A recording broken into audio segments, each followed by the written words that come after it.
હું નથી ઈચ્છતો કે માસુકભાઈને બીજી વાર બોલવાનો મોકો મળે. ને જો હું એમ કહું કે પપ્પાના ગેરવર્તનના કારણે જ મેં આ પગલું લીધું છે તો પણ નહીં રૂપેશ કુમાર.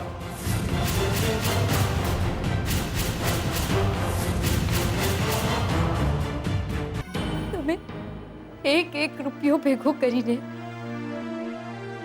મારા માટે સોનાની કડી લીધી હતી.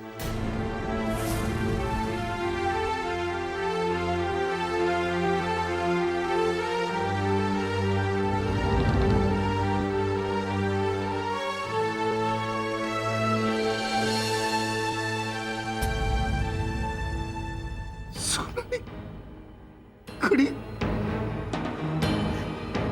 હે ભગવાન, આ દિવસ જોવા માટે મને જીવતો રાખ્યો. આટલો પાંગળો થઈ ગયો, આટલો પરવશ. હે ભગવાન, મને ઉઠાવી લે. મને ઉપાડીને મારે નથી જીવવું હવે આ દુનિયામાં. પપ્પા પ્લીઝ તમે શાંત થઈ જાઓ. પપ્પા પ્લીઝ. કેવી રીતે શાંત થઈ જાઉં કહીશ મને તું? દિવાળીના દિવસે લોકો સોનું ખરીદતા હોય છે બેટા, અને તું તો શું થઈ ગયું પપ્પા? શું થઈ ગયું? તમે જ તો કહ્યું છે ને કે સોનામાં કળિયુગનો વાસ હોય છે. તો બસ આપણી દુનિયામાંથી આ કળિયુગને આપી દીધો દેશવટો.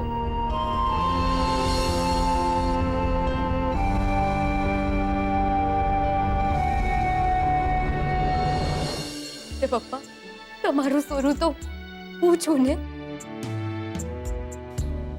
તમારી કિંજલ.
મમ્મી, હું જરા સેજલના ઘરે જઈને આવ્યો.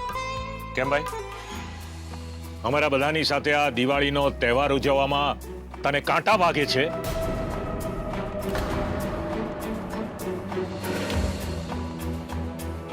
મમ્મી, થોડી વારમાં હું પાછો આવી જઈશ. ભલે બેટા. અને હા, સેજલ મળે ને તો એને કહેજે કે જે કયા વગર ઘરેથી જતી રહી છે ને એ મને જરાય ગમ્યું નથી. આમ તો છોકરી સમજદાર છે એટલે મારી ટકોર સમજી જ જશે. શું ધૂળ સમજવાની? અરે આદત પડી ગઈ છે ને આમથી તેમ રખડવાની. પપ્પા, મને લાગે છે કે બધા માણસો પોતાની જિંદગીના માલિક હોય છે. એમાં આપણે ચમચો ના હલાવીએ ને એ જ સારું. એમ તો પછી તું પણ ત્યાં જઈને ચમચો હલાવવાનું માંડી વાળ અને બેસી જા અહીંયા. આ બધા દીવા લગાવવામાં મદદ કર. હા, માંડી વાળ જવાનું.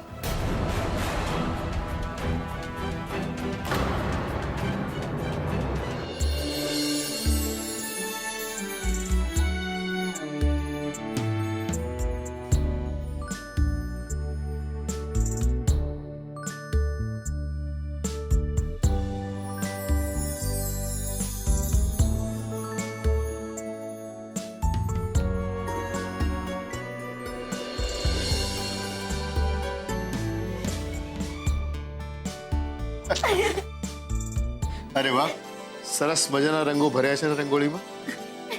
તમને ગમ્યું ને પપ્પા? જોયું સેજા દીદી, હું નહોતી કહેતી કે રંગોળીમાં તો જેટલા વધારે રંગ હોય એટલા તમારી લાઈફમાં વધુ રંગ ભરાય. હા બરાબર છે. અને તારું ચાલે ને તો મેઘધનુષમાં પણ 25 રંગ ચિત્રી નાખે. તો ભલે ને ચિત્રે, બાકી આજે રામ ભગવાન અયોધ્યામાં પાછા આવેલા એટલે એમના માનમાં આખી અયોધ્યા નગરી દીવાઓથી શણગારવામાં આવેલી, એટલે જ દિવાળી.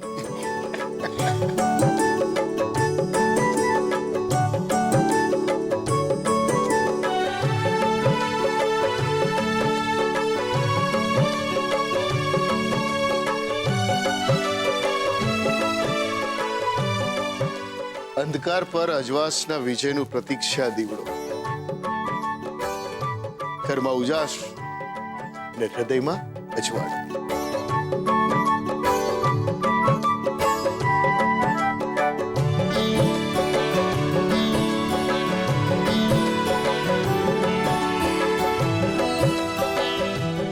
ને મારા માટે પડકારનો દીવડો ને હિંમતની જ્યોત.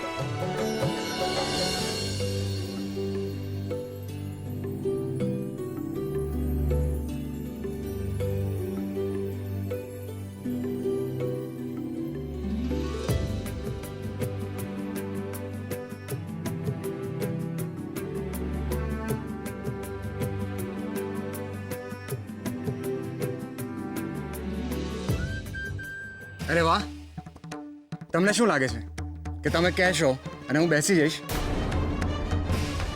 હું એટલો કયા ઘરો રહ્યો છું. જો દિવાળીનો દિવસ છે, મહેરબાની કરીને મારું મગજ નહીં ફેરવતો. ઉત્કર્ષ, સમજાવાને સમજાવ. આ ઘર મારું છે અને મરજી પણ મારી જ ચાલશે. એમ તો આ જુઓ, મારા હાથમાં મારી મરજી.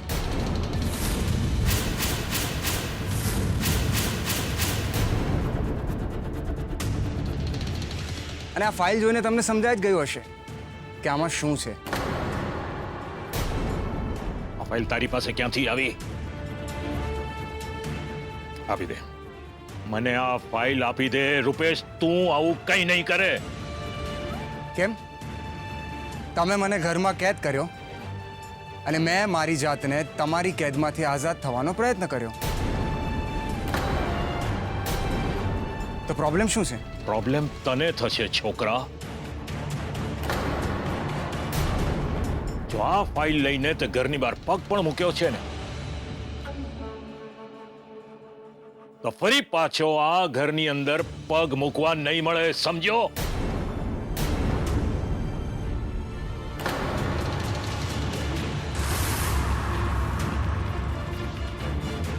રૂપેશ,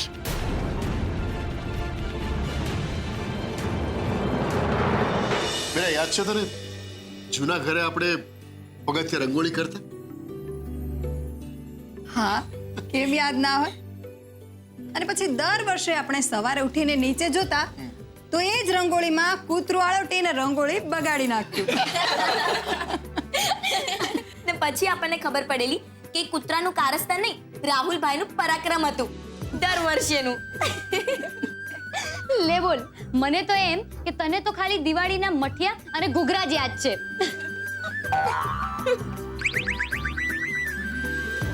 ના કિંજલ, જરાય નહીં. મને તો હજુ પણ યાદ છે, દર વર્ષે ચોપડા પૂજન પતે પછી આપણે ત્રણેવ એક સાથે લાઈનમાં જતા અને પપ્પાની સામે આમ હાથ આગળ કરતા કે પપ્પા લાવો અમારી પોણી. ને પછી પપ્પા પોતાના ખિસ્સામાંથી મોટી મોટી પૈસાની નોટો આપણા હાથમાં મૂકી દેતા.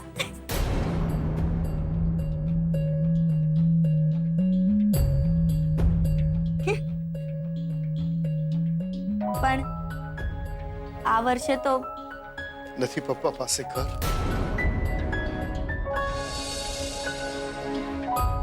કે નથી દુકાન, કે નથી એ મોટી મોટી નોટો.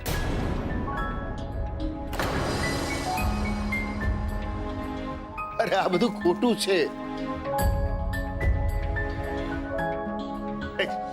એક કામ કરો, ત્રણેય આંખો બંધ કરો અને હાથ આગળ લાવો. ચાલો ચાલો ચાલો ચાલો.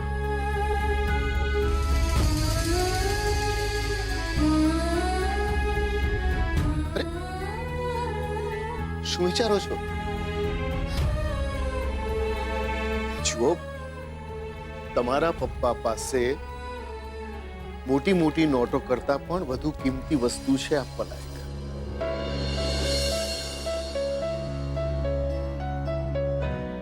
ચલો આંખો બંધ કરો અને હાથ આગળ લાવો.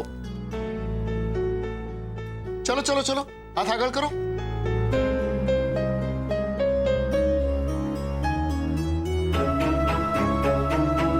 હવે બોલો, પપ્પા અમારી બોણી આપો.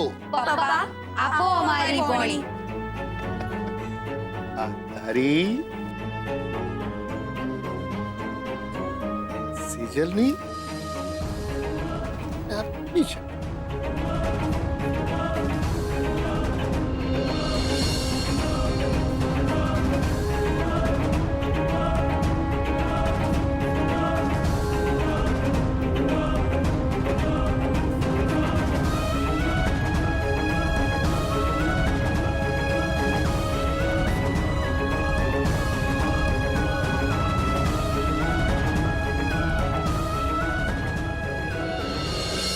અરે વાહ વાહ વાહ વાહ, સરસ મજાની રંગોળી છે ને.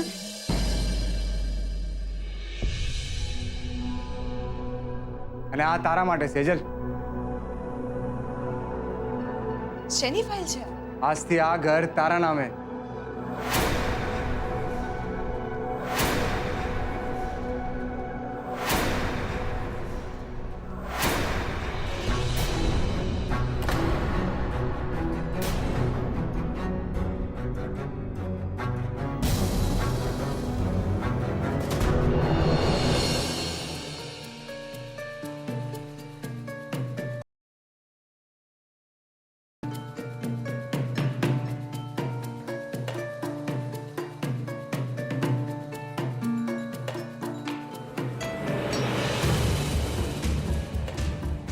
પપ્પા આપને એક વખત રૂપેશનો નિર્ણય વધાવી લેવા માટે તું મને કહેવાની હોય ને તો મહેરબાની કરીને આગળ બોલીશ નહીં. એ શક્ય નથી એટલે નથી. પણ કેમ પપ્પા? એમાં વાંધો શું છે? હું સેજલને પ્રેમ કરું છું એટલે મેં સેજલને દિવાળીની ભેટ આપી. સિમ્પલ. ભેટ અને ઉપકારમાં ઘણું મોટું અંતર હોય છે રૂપેશ. ને હું નથી ઈચ્છતો કે માસુકભાઈને બીજી વાર બોલવાનો મોકો મળે. ને જો હું એમ કહું કે પપ્પાના ગેરવર્તનના કારણે જ મેં આ પગલું લીધું છે તો પણ નહીં રૂપેશ કુમાર.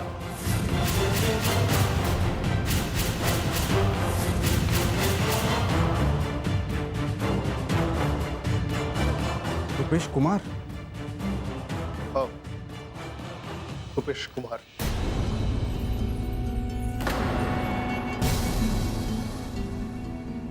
ઠીક છે, રૂપેશ કુમાર તો રૂપેશ કુમાર. પણ તમારા સંબોધન બદલવાથી હું મારો નિર્ણય નથી બદલવાનો પપ્પા. અને આ પરિવાર મારો પણ પરિવાર છે. એના સારા નરસાના નિર્ણય લેવાનો અધિકાર મને પણ છે. એની ક્યાં ના છે? પણ જે નિર્ણય લો એ પ્રેક્ટિકલ તો હોવો જોઈએ કે નહીં? જો તમે સમજો છો એટલે સ્પષ્ટ શબ્દોમાં કહી દઉં છું તમને, એક પણ પૈસો આપ્યા વગર અમે આ ઘરમાં રહીએ છીએ મફત. ને માસુકભાઈને આ મફત સામે જ વાંધો છે. ને એમાં આ ઘર તમે સેજલના નામે કરીને માસુકભાઈને સાચા ઠેરવ્યા છો. ને સાબિત કરી દીધું છે કે અમે તમને ફોસલાવીને આ ઘર પડાવી લીધું છે. પણ એ હકીકત નથી પપ્પા. એ આપણે જાણીએ છીએ, માસુકભાઈ નહીં. આ ઘરની વાત નથી. આ દીકરીનો બાપ છું તો સાસરામાં જઈને મારાથી પાણી પણ ન પીવાય એવા જૂનવાણી વિચારોમાં હું નથી માનતો રૂપેશ. પણ કેટલીક બાબતોમાં બાંધછોડ શક્ય નથી. તો બાંધછોડ કરવાનું હું ક્યાં કહી રહ્યો છું પપ્પા? જો એવું જ હોત તો આ ઘર હું તમારા નામે કરત જ નહીં ને. એટલે આજે નહીં તો કાલે આ બધું સેજલનું જ થવાનું છે ને. તો પછી શું ફરક પડે છે? ફરક ન પડ્યો હોત તો આટલો વિરોધ જ ન કર્યો હોત મેં. રૂપેશ, તારી લાગણી ખોટી નથી. સાચી વાત તો એ છે કે મારા દિવસો સારા નથી જઈ રહ્યા. સેજલ, મેં તને હમણાં બોણી આપી હતી ને, આપ મને બોડી આપ મને.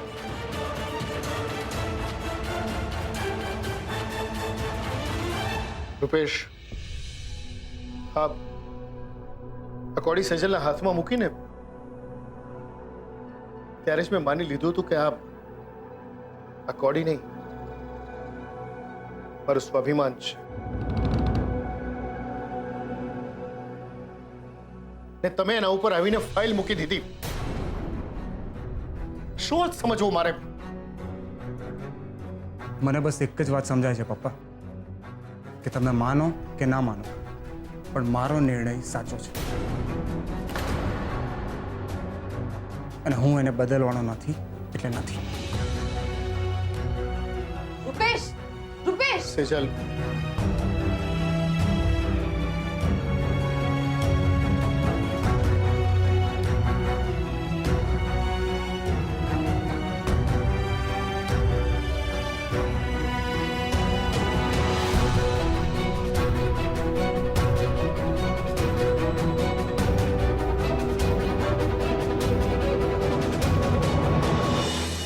કહું છું ઉભા રહો, મારી વાતો સાંભળો. ક્યાંય નથી જવાનું તમારે. ઉત્કર્ષ બેટા, તું તો કંઈક કે એમને. એમાં ઉત્કર્ષને વચ્ચે લાવવાની જરાય જરૂર નથી. આ મારો, રૂપેશનો અને મોહનભાઈનો મામલો છે અને આજે હું નિર્ણય લઈને જ રહીશ. એટલે ઘર કંઈ એમ મફતમાં નથી મળતા. હું કંઈ અહીંયા ધર્માદો કરવા નથી બેઠો. કહું છું શાંત થાવ. ગુસ્સો એ આપણો સૌથી મોટામાં મોટો શત્રુ કહેવાય. મહેરબાની કરીને પ્રવચન આપવાનું તું બંધ કરીશ. અને પૈસા મારા, જગ્યા મારી, અને ત્યાં જલસા કોણ કરે? તો કે પેલો ચા વળો અને એનું આખું કુટુંબ. હું તમને હાથ જોડું છું, આવા સારા દિવસે આવા વેણ ન કાઢો. અને મોહનભાઈ ક્યાં કોઈ પારકા છે? ને આમે આપણા ધર્મમાં તો સહાય કરવાનો આદેશ છે. એમ? તો પછી આ વાત તું તારા દીકરા રૂપેશને કેમ નથી સમજાવતી કે આ બાપના ધંધામાં સહાય કરે? બોલ્યા મોટા, આદેશ છે. જો આ ઉત્કર્ષને જો, રાત દિવસ કેટલી મહેનત કરે છે આ છોકરો.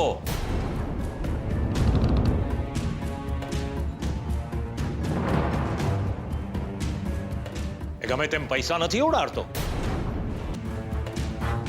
પૂછ એને જરા, પૂછ. મહિને 50,000 કમાવા માટે પણ લોહીનું પાણી એક કરે છે. અને તારો દીકરો સદાવ્રત ખોલીને બેઠો છે. ઉત્કર્ષ, જરા તારી કાકીને સમજાવ કે આ રીતે પૈસા ઉડાડવાથી કુબેરનો ખજાનો પણ ખાલી થઈ જાય. અંકલ સાચું કહી રહ્યા છે આંટી. રૂપેશે ઘર સેજલ ભાભીના નામે નહોતું કરવું જોઈતું. અરે પણ બેટા, જે થવાનું હતું એ તો થઈ ગયું ને. અને એક વખત આપણે કોઈને આપી દીધું એ પછી એના પર આપણો કોઈ અધિકાર ના કહેવાય. સાચી વાત છે તારી. ભૂલ મારી જ છે કે મેં બંગલો રૂપેશના નામે કરાવ્યો. એમાં જ આ બધી લપ ઊભી થઈ છે. પણ વાંધો નહીં, કરવા દે છોકરાને બાપની દિવાળીના નામે ઉજાણી. બાકી હવે તો એ છે ને હું છું. હે ભગવાન, મારા રૂપેશની રક્ષા કરજો અને રૂપેશના પપ્પાને સદબુદ્ધિ આપો કે કોઈ હાડું અવળું પગલું ના ભરે. પગલું તો મેં વિચારી જ લીધું છે. એ ચા વાળા અને એના આખા પરિવારને દિવાળીના ધડાકા ન સંભળાવું તો મારું નામ પણ માસુક સંઘવી નહીં. પણ મારી સામે તો જો રૂપેશ, આ બધામાં મારો શું વાંક છે? તારો વાંક એ છે સેજલ કે આ ફાઇલ લઈને જે તું મને સમજાવવા આવી ગઈ છે ને મારી પાછળ પાછળ, એના કરતાં ત્યાં જઈને તારા પપ્પાને સમજાવ અને મારા નિર્ણયને સપોર્ટ કર, સમજી?